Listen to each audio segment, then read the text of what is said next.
pessoal, sejam bem-vindos ao Viver Bem. Hoje a gente está recebendo o professor Dr. Wagner Olá. Moneda, ele é pneumologista. Professor, seja bem-vindo, muito obrigada, viu, pela sua presença. E a gente vai começar falando sobre doenças respiratórias, principalmente nessa época do ano de tempo seco, né, professor? Sim. Por que acontece isso, de muitas doenças se proliferarem por esse momento do ano? Essa época do ano é muito crítica para a saúde respiratória em decorrência dos baixos níveis de umidade relativa do ar. O que seria isso? O índice que consegue medir a quantidade de hidratação do ar, a quantidade de umidade, de vapor de água contida no ar, ou que o ar tem a capacidade de carregar. O organismo humano depende diretamente dessa quantidade, especialmente o aparelho respiratório. Os sistemas de defesa do aparelho respiratório, eles dependem de certa quantidade de umidade relativa do ar, e não é pouca. Nosso sistema respiratório ele funciona bem com níveis de umidade relativa do ar entre 40% e 60%. O excesso também é ruim, mas níveis de umidade relativa do ar abaixo de 40%, especialmente quando esses níveis atingem valores abaixo de 20%, como tem sido muito frequente nos últimos dias, o sistema de defesa do aparelho respiratório não funciona tão bem como antes. E aí ele se fragiliza, especialmente para as infecções virais. Certo. E quais são os principais sintomas dessas doenças respiratórias? Começa a ficar comum os resfriados. Então, dor de garganta, nariz trancado, nariz escorrendo, coceira no nariz, espirros.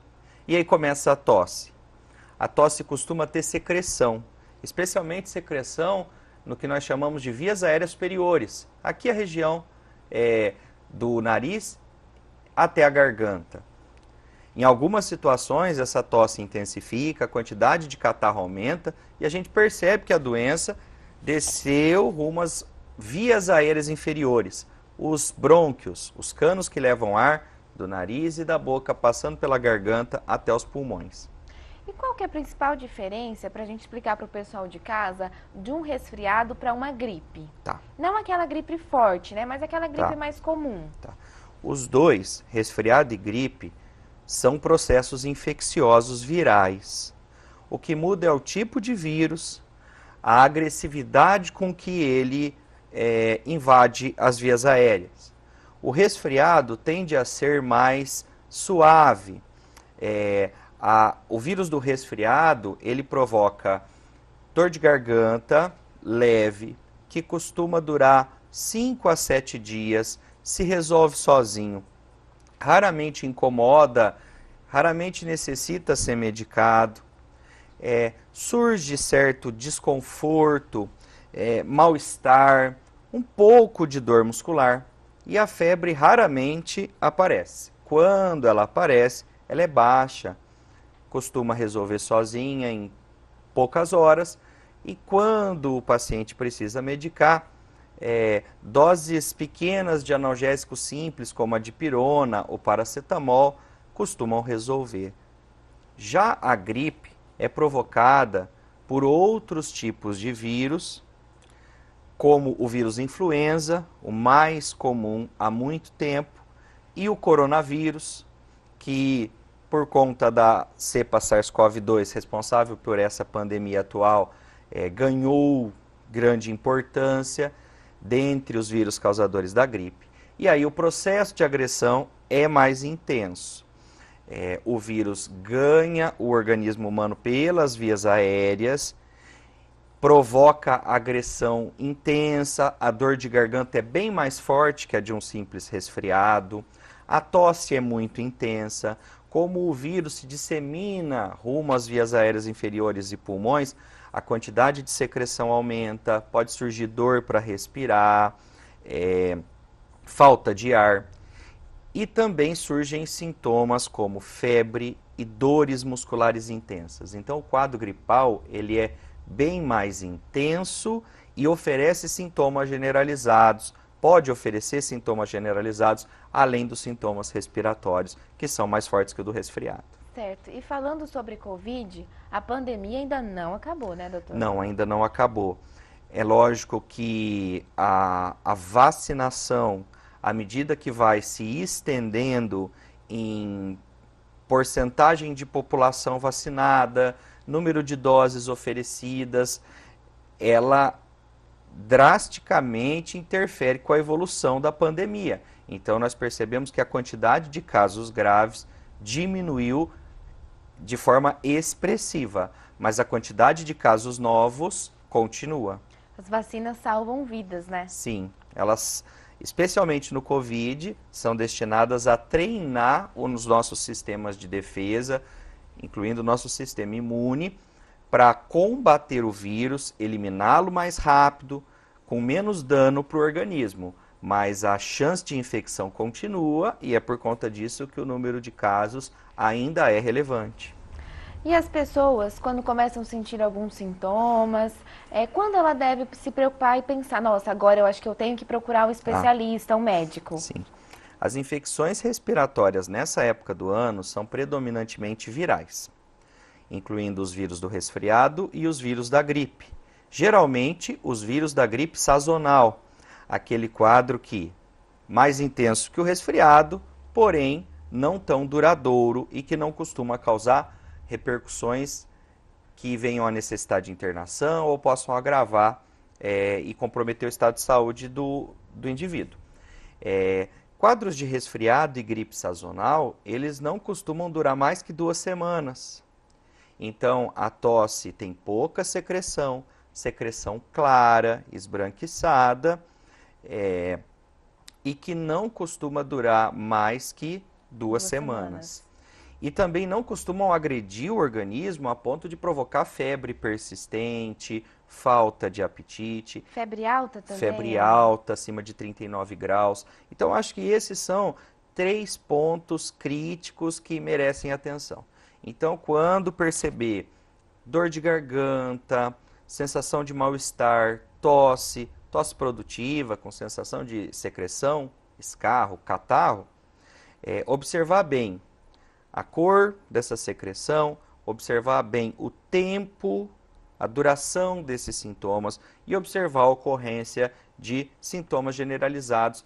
E eu acho que a febre é um bom marcador disso. Então, tosse com secreção que começa a ficar amarelo esverdeada, tosse que começa a vir acompanhada de falta de ar, dor para respirar e que dura mais que 2 semanas, febre alta acima de 39 graus, todos esses 3 marcadores, na presença de qualquer um deles, já deve motivar a pessoa a procurar assistência médica de pronto atendimento.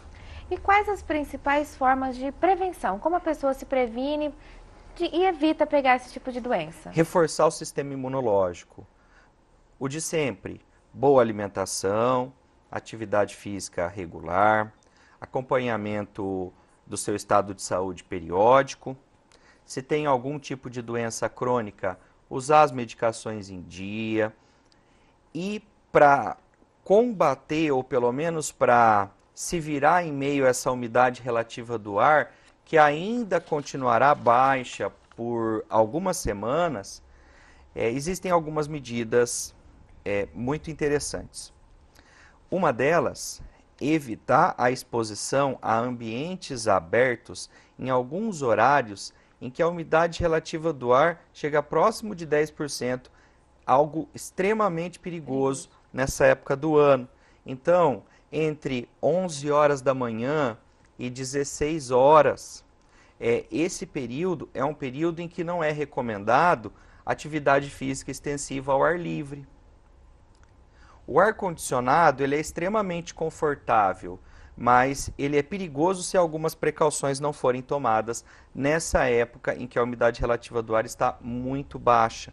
Então, o ar-condicionado tem que ter os seus filtros higienizados periodicamente. Aquela tela que fica um pouquinho atrás da grade do ar-condicionado, que oferece o ar gelado para o ambiente, aquela tela tem que ser limpa com água filtrada, retirada e limpa com água filtrada uma vez por semana.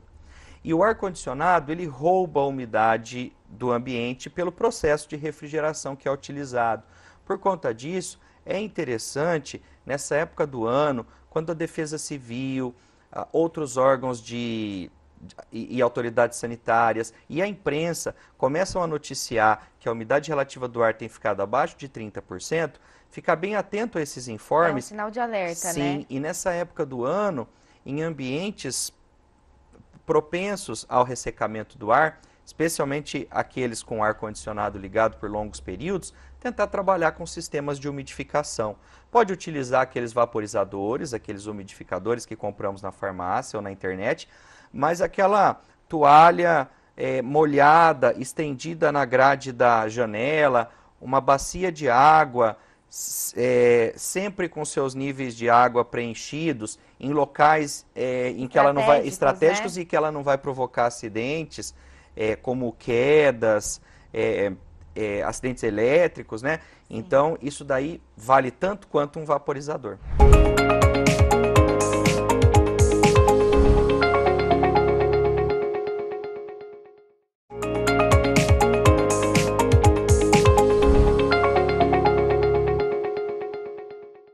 Estamos de volta com Viver Bem, recebendo o professor Wagner Moneda aqui com a gente.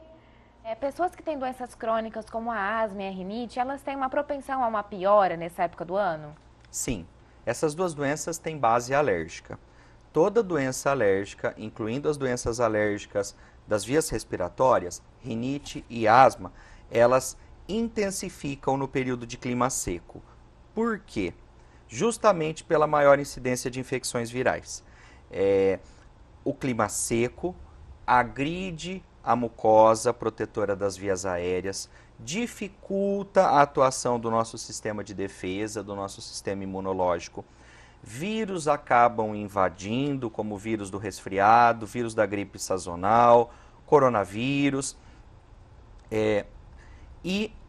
Esses vírus acabam modificando a estrutura da nossa mucosa, das vias aéreas, tanto das vias aéreas superiores, nariz e garganta, quanto dos brônquios. Isso acaba intensificando o processo alérgico por uma série de mecanismos. O mais simples dele, para deixar bem claro, depois do ressecamento dessas mucosas das vias aéreas, em decorrência do clima seco. E as infecções virais que começam a agredi-la repetidamente, essa mucosa se expõe e fica mais propensa à atuação irritante das partículas do ambiente que provocam alergia em cada um. Então, naturalmente, se a umidade relativa do ar cai e o portador de asma ou rinite alérgica não se precaver, não toma medidas para evitar a exposição a ambientes de baixa umidade, como conversamos um pouco antes.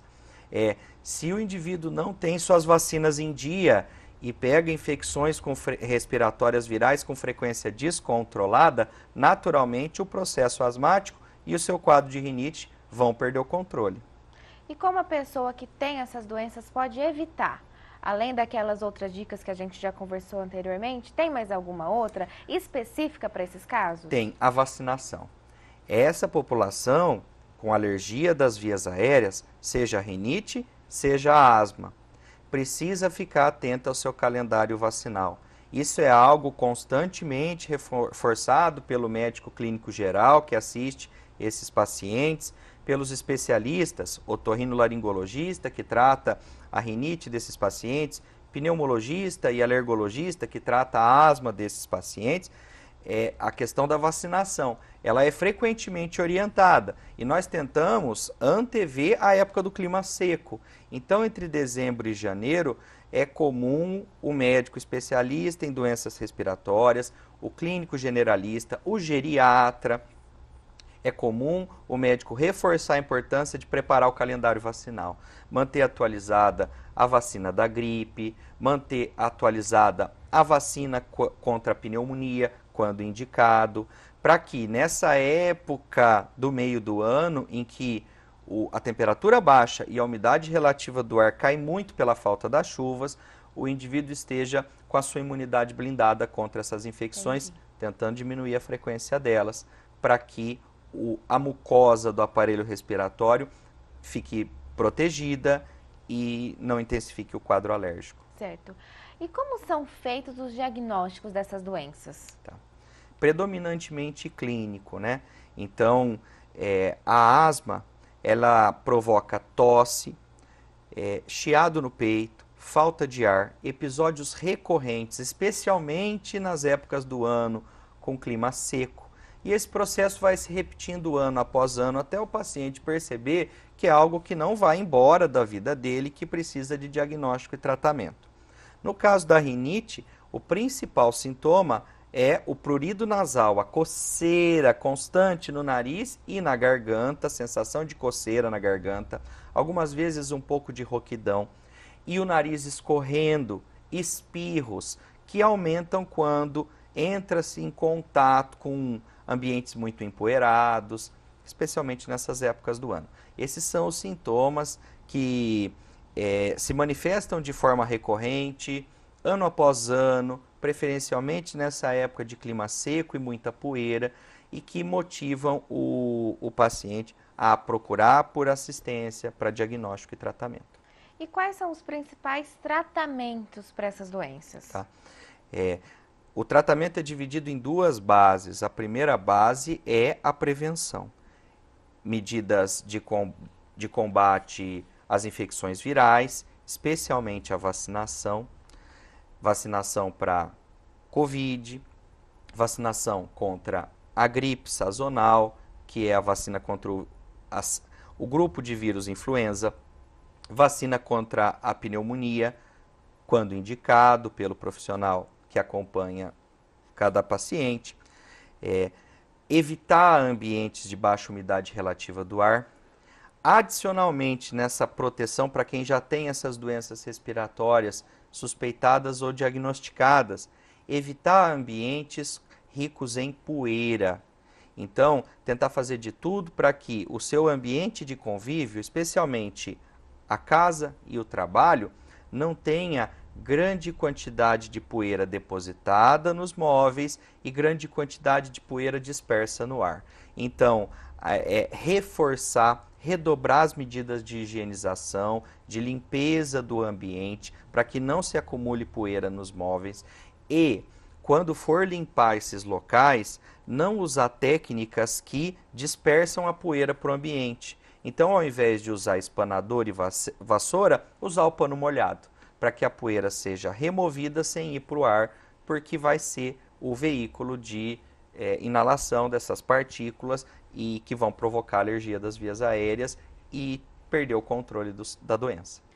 O senhor acha que a Covid ela fez as pessoas estarem mais atentas em relação a doenças respiratórias ou não? Sim, por inúmeros motivos.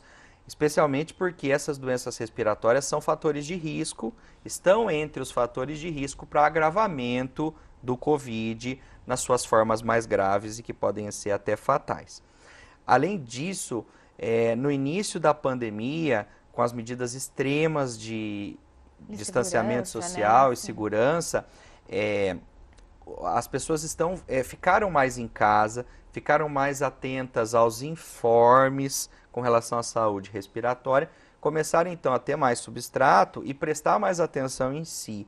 Então, começaram a perceber que muitas vezes aquela tosse que estavam sentindo, aquela dor de garganta, o nariz trancado, chiado no peito, não eram de agora e que já aconteceram em anos anteriores, mesmo sem o Covid. Sim. Começaram a conversar com seus familiares e perceber que esses sintomas aconteciam em mais de um indivíduo da família e os processos alérgicos das vias aéreas, asma e rinite, têm componente genético, tem história familiar envolvida, então isso preceptou incremento do autocuidado né? A pessoa passou a prestar mais atenção em si, ter mais ferramentas para se observar e isso motivou, então, maior cuidado com a saúde respiratória. Falando sobre questões genéticas, isso influencia então, né?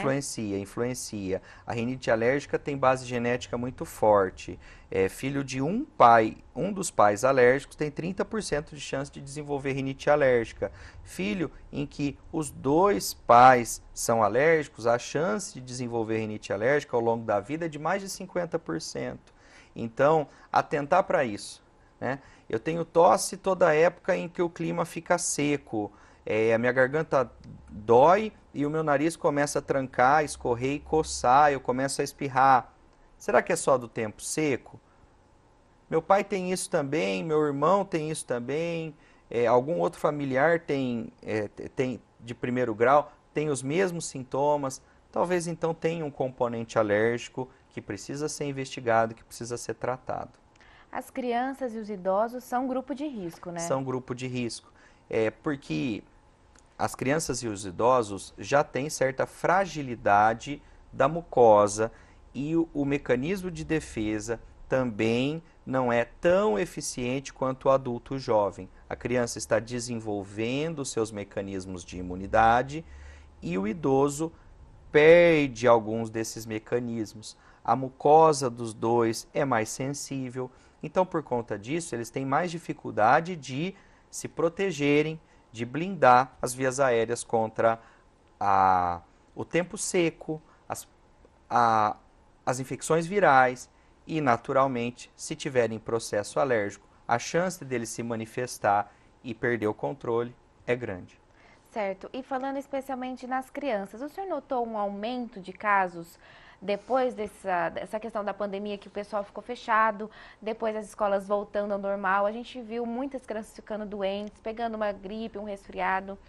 Explica pra gente por que aconteceu isso. A situação das crianças, ela se intensificou à medida que as medidas de distanciamento social e segurança começaram a se relaxar, porque o principal meio de transmissão das doenças respiratórias nas crianças é o ambiente escolar, porque o convívio ali é prolongado, né?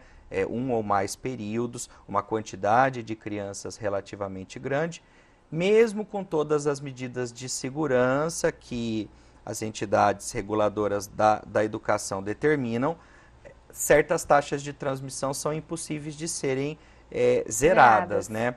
Então, é natural que, à medida que as crianças estão voltando para o ambiente escolar, certas doenças respiratórias tradicionais surgem novamente, né?